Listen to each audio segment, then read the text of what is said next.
Hey everybody, Mike with Games Play Badly, and today on Session 0 I talk with James and Allie. They're part of Dice Drop, which is an actual play podcast. It is set in the future in a post-apocalyptic world, and they're using Mutants and Masterminds for that. So I've never played the game before, but after talking to them, I really want to. I want to also say a special thank you to Allie for sending me some swag.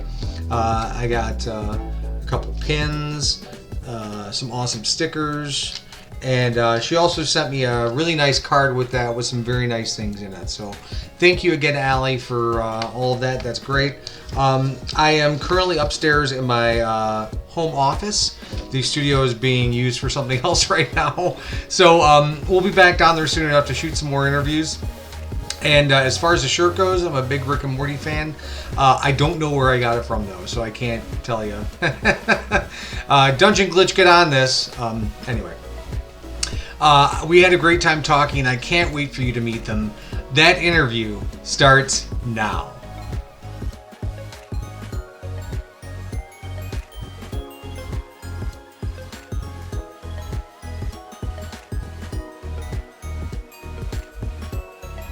Hey guys, how are you? Good. How are you? Very good. Allie, James, good to have you on the show. Good to be here. Thanks for having us. Mm-hmm. Yeah, really good to be here. Thanks. Yeah, we've been trying to plan this for like a month, and yeah. weird things happen, and people get ill, and we went on vacation. So it's just really good to be able to finally sit down and talk with you. Absolutely. Yeah, it's been a crazy, hectic month, and we're glad we can be here. So, why don't you tell me more about what you guys are doing? I know you're a podcast. I know you're playing Mutants and Masterminds. I also know you existed before that in more of a D&D realm. Why don't you tell me about what you're doing right now? Allie, you want to take it? Okay, fine. So right now we are strictly Mutants and Masterminds. We did start off D&D and then didn't want to get like shuffled into that, so decided to start over. What we generally do on the podcast is drive me up a wall. Yeah. James is the DM. I'm one of the more chaotic characters on the actual podcast. So, and we're currently in the middle of my arc, so I'm sorry you did that. So it's just, we're doing more of like a comic book style rather than high fantasy. So we're kind of taking like a hard left turn into a different type of fantasy to better story tell. It was supposed to come out actually right when the new X-Men Mutants movie came out, and then that movie got pushed back, and that did not happen. So yeah, it's a post-apocalyptic kind of world after World War III. You know, the world just kind of was decimated. What remained, kind of rebuilt society. So we're about 200 years into the future now, and living in what was supposed to be a utopian society, and then radiation mutants happened, and it didn't turn out that way. Yeah, our podcast actually. Is it this month that we've been a full year, James? Or is it next month? Next month. It's mid-April that we came out last year. So we're coming up on our 1-year anniversary. Along with COVID. Right. I do believe that I actually did read that. Sorry, my brain's a little mush right now. Oh, no, you're fine. It's been a long day. So how many are in your group? 4, myself and the 3 players. Okay. And how are you guys enjoying it? I haven't had a chance to listen to it, but it seems like you've been doing it for a year. You're having a good time. I'm certainly enjoying it. As a DM, being able to play off these guys is fantastic. There's a whole bunch of character stuff, a whole bunch of character building.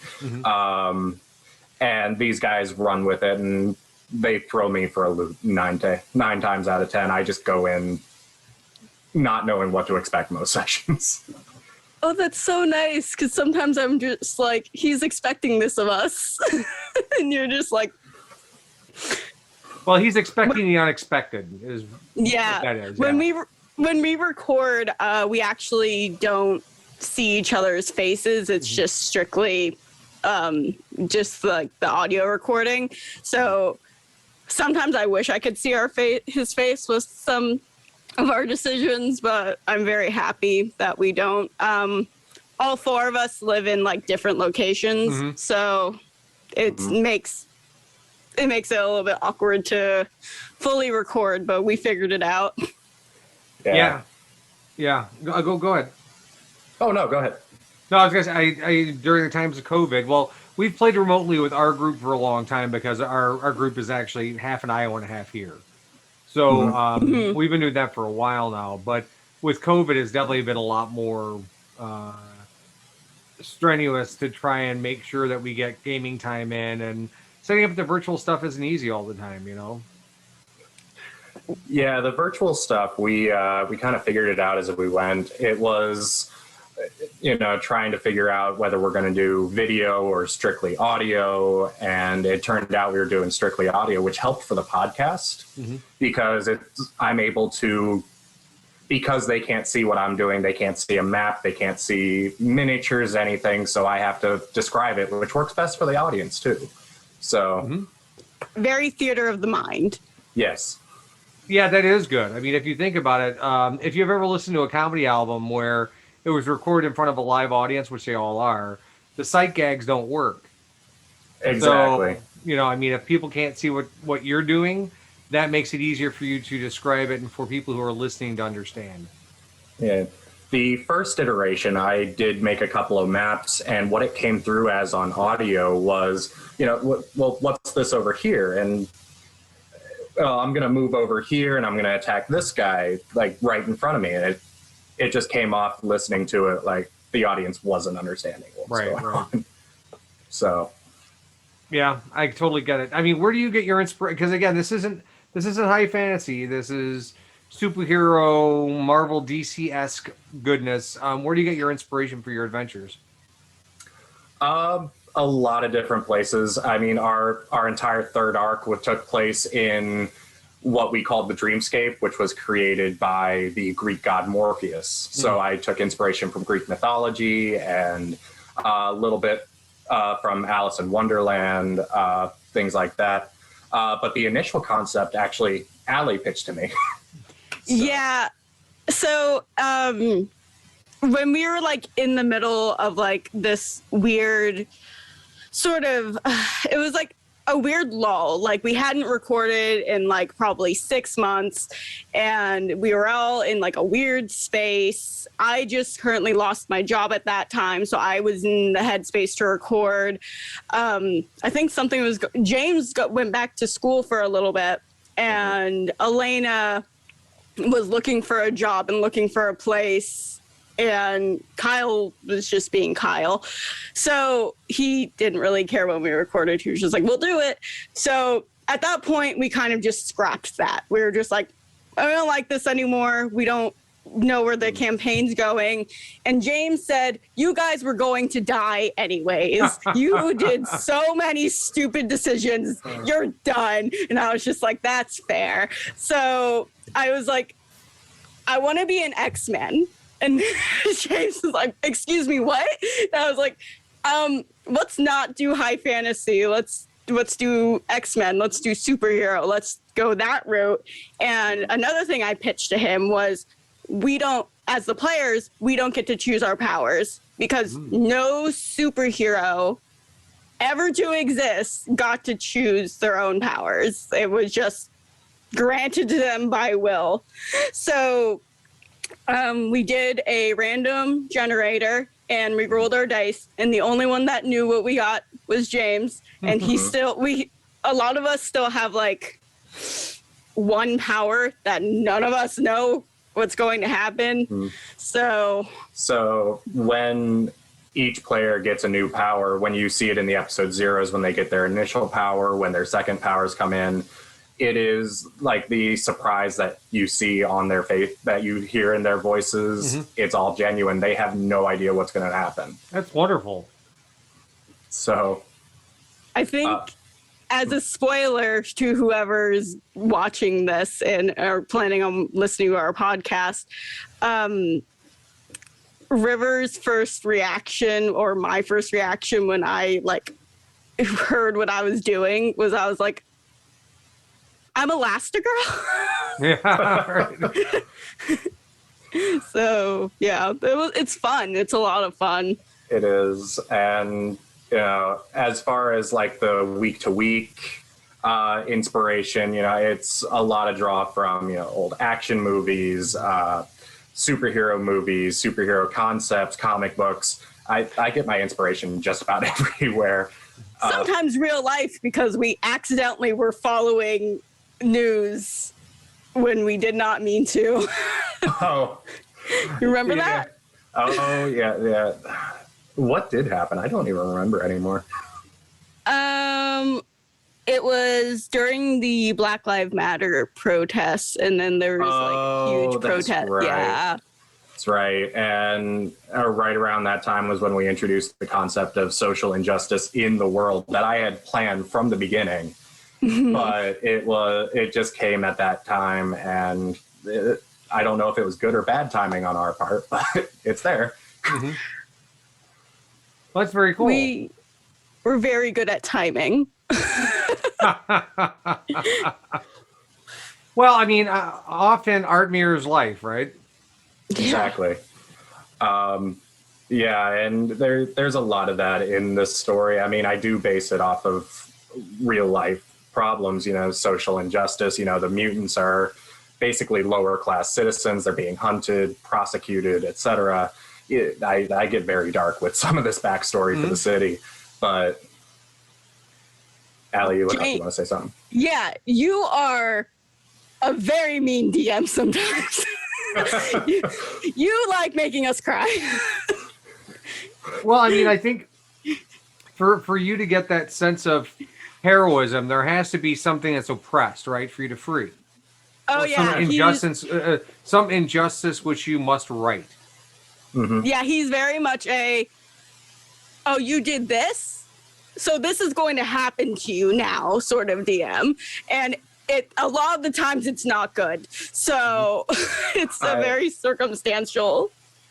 I play off of their decisions a lot. I'll keep it in the back of my brain. And, I think there was something that happened in episode 6, and it seemed like a very minor detail, and it came back in episode 15 as a major problem that just grew over time. And I just re-listened to that episode. I was wanting you to know that. Well, yeah, it's very interesting because you always have that one person who's kind of shrugged off and not thought to be consequential, and then all of a sudden they come back and they're like your arch nemesis. Mm-hmm.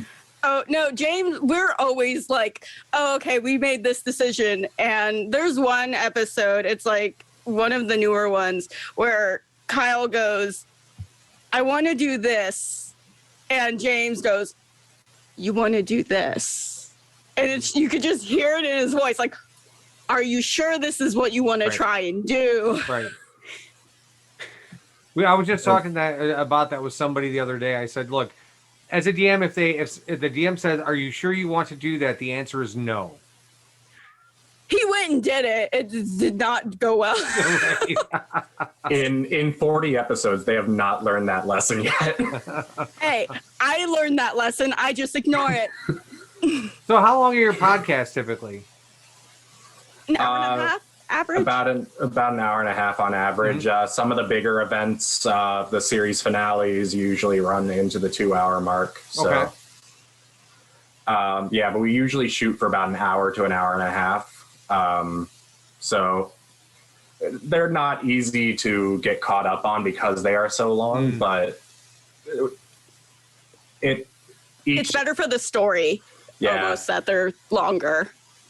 Yeah, each episode definitely tells a story, and especially with actual play, you get those moments of, player and DM moments, etc. And it allows us to tell the story in bigger chunks and, get that human feel. Yeah. Yeah, I've talked to several people who do live play podcasts, and what they'll do is they'll record for 2 or 3 hours, and they'll just cut it up into pieces, so that way they have 4 or 5 episodes out of that. So there's validity in both ways, obviously. So and you how often are they released? Are they released weekly or every week? Fridays at 1 p.m. Eastern Standard Time. Okay, very good. Who's doing the editing? It's a mixture. That's Really? why both of us are here. Yeah, so I do the main edit, I do the cutting, I do the cleanup, and then I shift it over to James through Google Docs, and I go, add music to this. Yeah, and I add the background music and do the final listen through, make sure everything sounds okay, make sure the render went okay, and then I schedule the upload and send it out. So it's a team effort. Very good. Yeah, I mean, it's tough to do all on your own. I mean, I know it's tough to do on your own because I do it on my own. So, and music is key. You know, I mean, I didn't realize when I first started doing the videos, I wasn't even thinking about music. But then once I threw it on, I'm like, I have to have it. You know, and yes, they're for interviews, but they set the tone for the interview. And sometimes if they really love music, I'll run the music softly throughout the background of the entire interview. But you've got to check levels and make sure that things don't peak out and all sorts of stuff. So, yeah, I mean, the technical aspect of this stuff, I don't think people understand how much goes into producing something for other people to see and or hear. Absolutely. And, you know, we keep in a lot of the, ums and ers and et cetera. But we do cut a lot of that out just for pacing or long pauses. But most of it I believe we leave in. That's Allie's department. Yeah, that is my department. I cut out a good amount of James's ums, mostly because his brain thinks faster than his mouth can speak. So he'll go, and then I'll be like, all right, you can have 1, you can't have 3, and I'll cut that out. And like when we get like to a chunk where we just like sidebar, I have this new running document called bloopers, and I just cut it and then I throw it into the blooper reel because it's usually funny stuff that has nothing to do with what we're doing. Yeah, I kind of do something similar. It's simply just me being stupid, like me not being able to shoot an intro, which happens all the time. So I just save those and I'll go through and I'll make them the intro to the video as me being completely unable to speak or technical problems. I haven't released is the mic fell on my head while I was recording. Oh no. You know, and I was like, this is perfect. I mean, it's just par for the course. Yeah, I record the outro every week, and I swear I have at least 40 takes of me going, thank you for living. Nope. Yeah. I've asked him to send me those files, and he refuses to. So the reason being is as soon as it's done, I just, okay, nope, not using that take, delete. Yeah. Yeah. It's honestly, Sam from Role Playing and Role Playing tweeted this one time, which I watched his interview with you, and he's great. I absolutely adore him. But he wrote, if you're thinking of doing a D&D or TTRPG podcast, and you're worried about audio issues or it not sounding good for the first few episodes, just work through that because you're learning as you go, which is...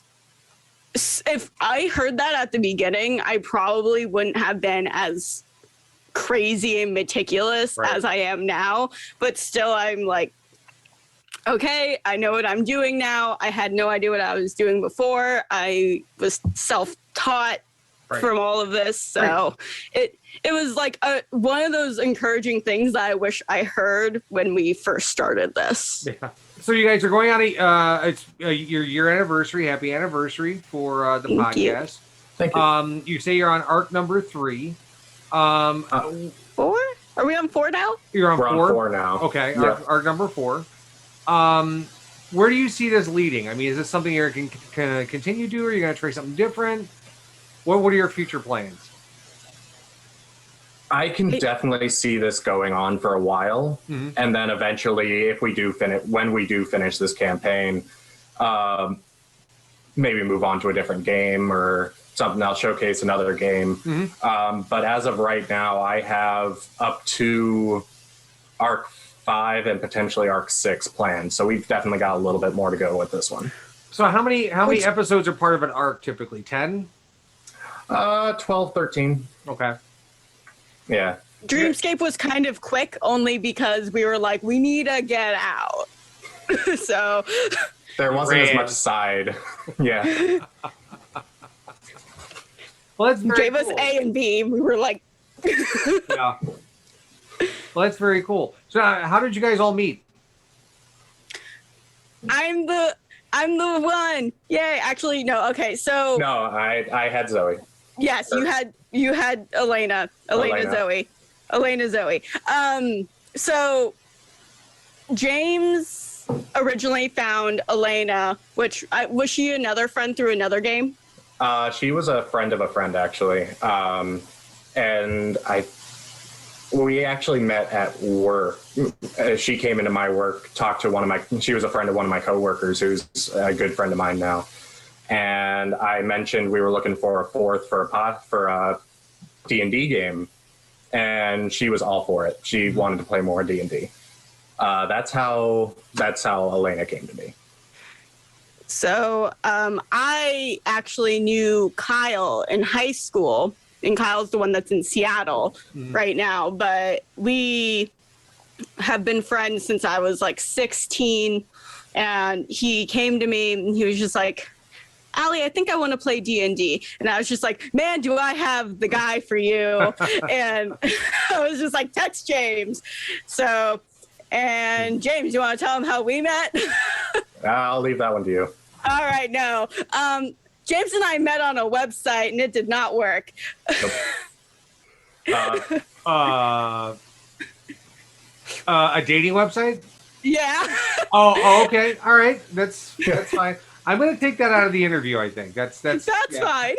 Yeah. There's nothing wrong with dating websites. I just feel bad for James. No. No, he realized how crazy I was, and he was just like, you know what? I dodged a bullet, but you want to play D&D? You seem like you'd be a fun rogue type. And I was like... I taught her how to play D&D, and the rest is that history. was... Yeah. I'm always the one that's like, I want to be a druid, but I also want to be a rogue. And everyone's just like, Allie, how? And I was just like, just wait, you'll figure it out. Well, I mean, with fifth edition is really open, so you can have your spell casting and then proficiencies in stealth and all the sneaky stuff and still be a rogue. Yeah. Whenever I tell people that, like, that's my main go-to, they're always just like, how does that work? Right. Because druids are always just like nature and magical, and I'm just like, I'm that, but I also steal stuff. Yeah, that's a little sleight of hand, a little stealth, a couple of proficiencies, and you're there without the title. My last character was very much a steal from the rich sort of rogue, where she was just like, I'm going to give this to people that need it. Thanks. Right. And yeah. You trying to remember Roswin? Yeah, that was Roswin. Yeah. That was a fun one. Yeah, that was the home game before we decided to do a podcast. Yeah. And then halfway through that home game, we were like, we think we're funny. Yeah, I get it. Yeah, I mean, it's difficult when you're producing things for other people that you may find funny and it kind of falls flat. And it's just, you can't please everybody, and you're really doing this more for yourselves. I mean, put it this way. The way that you guys are doing it is you're playing a game and you're having a good time and you're recording it and letting everyone else in on the joke. If they don't get it, that's unfortunate, but that's kind of what podcasts are, or at least live play podcasts. It's, you guys are playing together, and if people want to be voyeuristic and listen in, by all means, but you can't guarantee that everything in there is going to hit some sort of feel button or is going to agree with them. And I think that's entertainment in general, really. I mean, as long as you're putting out content that you yourself enjoy, I mean, I believe the audience will come. And, you know, some jokes may fall flat, and some moments you think are, you know, where the characters are crying, the audience may be meh. Okay. Yeah. Move on. Yeah, there have been within the adventures that I've run, and there has been a lot of tears. A lot of them mine as a DM. Like, I can't. Some of these things are so emotional that I've thought about it. I've built it up in my head as being so important that when it finally comes out, it's almost impossible for me to get them out of my mouth. And then there are other times where players are crying, and it's like, that's the essence of role play, but that also means that people are connected to their characters, and as a DM, you're doing your job. So. Oh yeah, there are definitely moments in the podcast where I've had all the players cry. And no, I've come close with Kyle. I have not actually made him cry. No, Kyle's just like, I feel nothing. Do not make me do anything.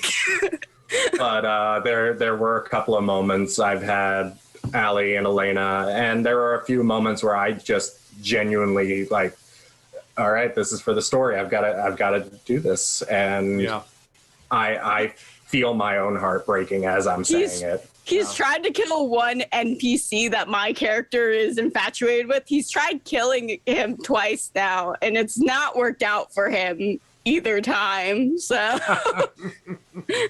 well, the first time, it was a very emotional moment, and oh yeah, I hated that. And in all fairness, he should have died. Thanks for the power. That's when your second power came in, and that saved his life. Yeah, I mean, so from the DM standpoint, NPCs are really important, and the way that NPCs are only important if you make them important. It's the way that you present them to the players and how you craft the story around them. I know myself, I have a cast of thousands that I have to kind of maintain, but there are some that people would be legitimately sad if they die. So, I mean, those are good things. If you can build a character that people love, then again, you are also doing your job. So those are all good things on your part. I like to say that James has like this weird like complex in his brain with all of the NPCs, right? Because he has like probably, I don't know what, like 7 different running NPCs that are like constantly talking to you in there. Yeah, I've got the main 4 or 5, and then I've got the villains. I've got, you know, your various allies you guys have made, one of which was just supposed to be a throwaway, hey, you went the wrong way, go the other way. And that became y'all's favorite character for whatever reason. You're questioning us. You're questioning a player for loving one of your NPCs. I will never question a player. Well, and the funny thing is, now that I write adventures, I used to just write like, okay, you go to a shop, you do this, but now every time I put an NPC in, they have to have a name. And I have in the back of my mind a backstory, because my group is going to ask. They want to know everyone's name. They want to know everyone's. I mean, like they know everybody from. It's just, and so I have all this stuff written down, so that way, if I have to, I can go back. I'm not conflicting with something else I did, or I'm not recreating them in a different context. It's something. It really is. Yeah, I've learned to have a list of NPC names near me, because these guys will ask for names, and the last time they did, like, my brain just froze, and I think I named that character Fredburger. Yeah, right. So, I was hoping you would say him, and you brought him back. The beautiful thing is, you were just like, he's a bodyguard. Hey, what's this bodyguard's name? Fred. Yeah. So I mean, it sounds like a lot of fun. Yeah. I mean, I'll call myself out on my own shit when it comes to, like, sidebarring the party and going, like, hey, let's go up on the stage to distract the guy instead of like fighting all of these mutants in this arena, because that seems like more fun and less work. And James just goes, all right, I gotta roll with this, huh? Yeah. That was the main antagonist too, and in the middle of his big villainous monologue, I'm gonna jump on stage. What? We're in a podcast for a reason, James. We must entertain the people. So yeah, I totally get that. I have never played Mutants and Masterminds before. I have heard of it multiple times. You said it's a D20 based gaming system, and you use Roll20 to play. Yes. Mostly I use Roll20 mostly for character sheet storage, so that they always have them. I have access to them. And if guests come on, of course, I can quickly generate a character sheet and give it to them. It also works if the player doesn't have dice. They can roll, and I can see the numbers. Most of the time, I run on an honor system. So, I trust these guys. These guys aren't going to tell me they rolled a natural 20 when it actually was a 2. Right. Which doesn't happen often. There are days where we're just like 20 after 20 after 20 after 20, and I'm just like, I'm sorry. It's time to confiscate their dice. Yeah. And then there are also days where, you roll 4 nat 1s in a row. No. Oh God, that was my favorite day. So I did an interview with somebody that just got released today. He wrote a publication for DM's Guild about critical fails. Are there critical fails in your campaign setting? Want to talk about the most recent one, James? I'm drawing a blank. Go for it. So in our most recent episode that we recorded, it's actually going to be out on Friday. Whether or not this goes up that Friday, I don't know. Listen, you'll figure it out. So Elena, who plays Remy, she controls water, and there's a system in Mutants and Masterminds where if you roll a 1 on a toughness check, you are down. You are down. It does not matter how many injuries you sustained, you're down. And there was what you're talking about. Yep. There was like a hostage situation, and James is like, all right, I'm going to roll toughness for this guy that you just attacked. She was alone. She was completely alone. No, we split the party because we always do that because we're not smart players. And he went down like immediately. So I should preface that Mutants and Masterminds doesn't have a hit point system like most people are used to. D&D, you have a set amount of hit points. Once that hits 0, you're unconscious. Mutants and Masterminds is set up so you have those epic fights that ebb and flow as you go, like a superhero fight should be. Right. So instead of hit points, you roll a toughness check whenever you get hit. And based on the character's damage level, et cetera, how badly you roll, that's how many injuries or that's how fast you get knocked down. So if you roll a natural 1 onto that toughness check, you're out. You can go down in 1 hit. Epic. Yeah, so, it's that same episode. Oswald kicked a door, rolled a natural 1 on kicking the door, so I had him roll a toughness check, rolled another natural 1. He got knocked unconscious by kicking a door. Yeah. So, it was beautiful. Yeah, honestly, it's a lot of fun. I honestly like that it's just a D20 base because it's just like easier to be like, okay, so this is the dice I use for this. This is the dice I use for that. Like these are my character dice. James did put in a homebrew rule that because our podcast does get very dark. It does get very real. Yes, we're funny a lot of the time, but we do have serious moments. One of them being my character, River, who has PTSD, major depression, and she has a very bad anxiety disorder where she will get panic attacks just out of nowhere. So James will have me roll a D100 for a panic attack.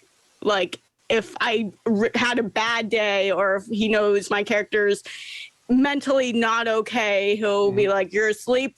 Roll for panic attack and have fun with your nightmare." So it. Yeah. See how bad that nightmare is. I need to start looking into this game because I played Marvel Superheroes and somebody had posted a combat matrix that I haven't seen again in 35 years when we were playing it, and it made me kind of want to play a superhero game again. I haven't played in a long time. So that might be something I look into, maybe running one of our groups through or what have you. But You can join us sometime. if you would have me. I don't want to ruin things. I tend to ruin things. Oh no, you won't. We already lost an NPC to another collab. It's fine. They have to come back on so we can get them back. Actually, bring me on as a supervillain. Oh, you and Sam. You and Sam are like, we want to kill you, and we're like, okay. I just want to bring some style to some of these, vindictive bastards who want to slay you. Hey, I am down. I'll sit there and be the judge for this fight. Yeah, that sounds like a lot of fun. Okay, so there is this one little part of my show that I do, which I think if you watch Sam's interview, I'm going to do it, but now I have to do it times 2. So it is my what I call my speed round. It's really not a speed round, but kind of quick fire questions, bang bang, and you come back with your answer, kind of stream of consciousness. You can elaborate on them if you wish, but maybe I should ask you both the same questions. You both respond individually. Coffee or tea? Coffee. Tea? Tea. I drink more Monster Dragon tea. Monster Energy drinks. Oh my, that's definitely not tea. I'm not a fan of tea, but I have had 4 cups of coffee today. So. Yeah, I used to drink pots of it years ago.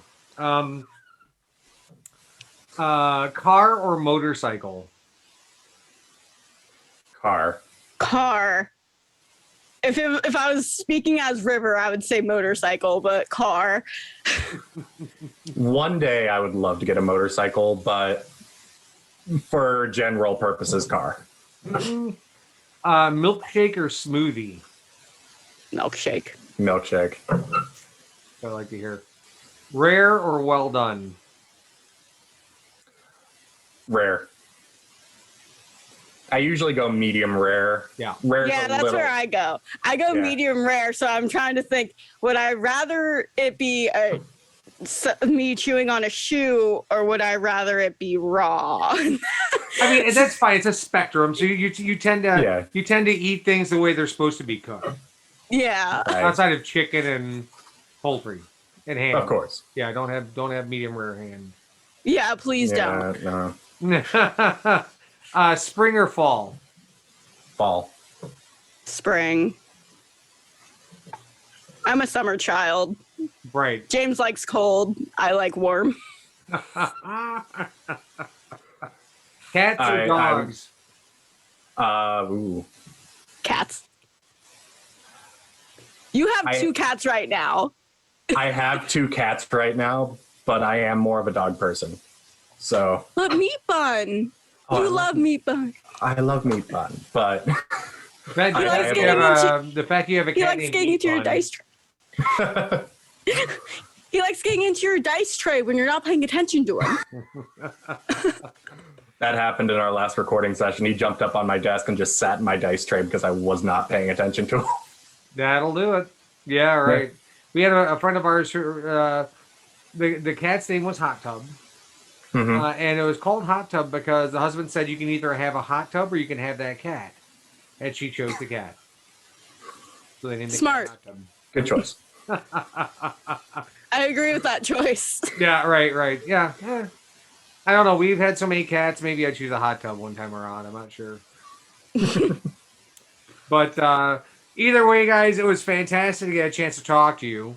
I'm definitely going to be listening to... I have to listen from the beginning to your podcast because I'm curious about how all the Session Zero stuff happened and the powers and all that goodness. So I'm going to listen to a couple of the early episodes so I can figure out exactly what's going on. Yeah, the session zeros are honestly, it's just us one-on-one with James, and I think it's one of honestly just like the best ways to like set up any I agree. I'm character a huge Session GM Zero fan. I did a whole video on it, as a matter of fact. Very short. It wasn't like a biopic film or anything, but but Session Zero stuff is very important. Oh, absolutely. So, but again, it was great having you guys on. I cannot wait to hear about what else you're doing. If you need a supervillain, I'm your guy. I will contact you in a heartbeat. Do not 100%. Worry. Thank you for having us. This was great. Of course. Yeah, this is really fantastic. Thank you. Yep, not a problem. And we'll talk soon. I'll check in on you. Oh, good. Okay. Take care, guys. All right. Bye. Bye. Bye.